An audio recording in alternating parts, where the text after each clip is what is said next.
आज का पहला पाठ प्रेरित चरित अध्याय 6 पद संख्याएं 8 से 15।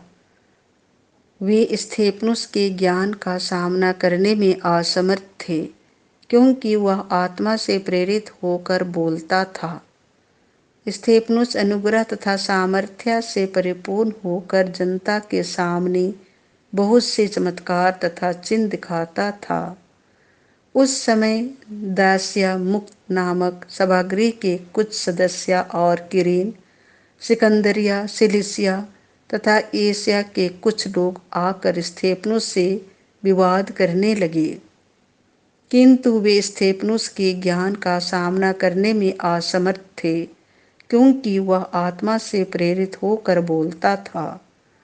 तब उन्होंने घूस देकर कुछ व्यक्तियों से यह झूठी गवाही दिलवाई कि हमने स्तेफनुस को मूसा तथा ईश्वर की निंदा करते सुना।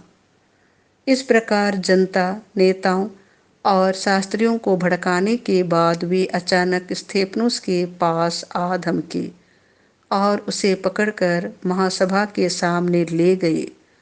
वहां उन्होंने झूठे गवाहों को खड़ा किया, जो बोले, यह व्यक्ति निरंतर मंदिर तथा मूसा की निंदा करता है। हमने इसे यह कहते सुना कि यीशु नाजरी यह स्थान नष्ट करेगा और मूसा के समय से चले आ रहे हमारे रिवाजों को बदल देगा। महासभा के सब सदस्य स्थिर दृष्टि से स्तेफनुस की ओर देख रहे थे। उसका मुखमंडल उन्हें स्वर्गदूत के जैसा दीख पड़ा। यह प्रभु की वाणी है। संत योहन के अनुसार पवित्र सुसमाचार अध्याय 6 पद संख्या 22 से 29।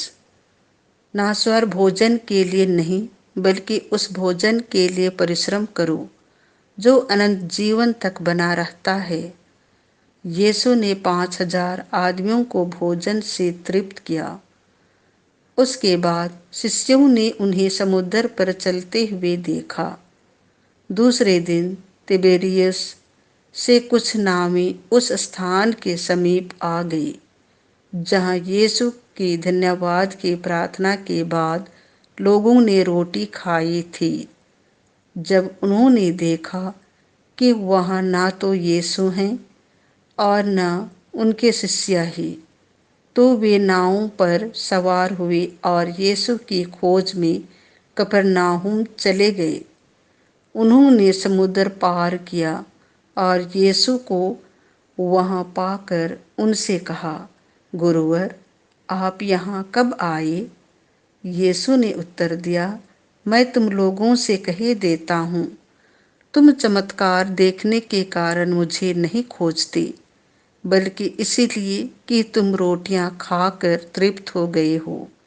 नाश्वर भोजन के लिए नहीं, बल्कि उस भोजन के लिए परिश्रम करो जो अनंत जीवन तक बना रहता है और जिसे मानव पुत्र तुम्हें देगा, क्योंकि पिता परमेश्वर ने मानव पुत्र को यह अधिकार दिया है।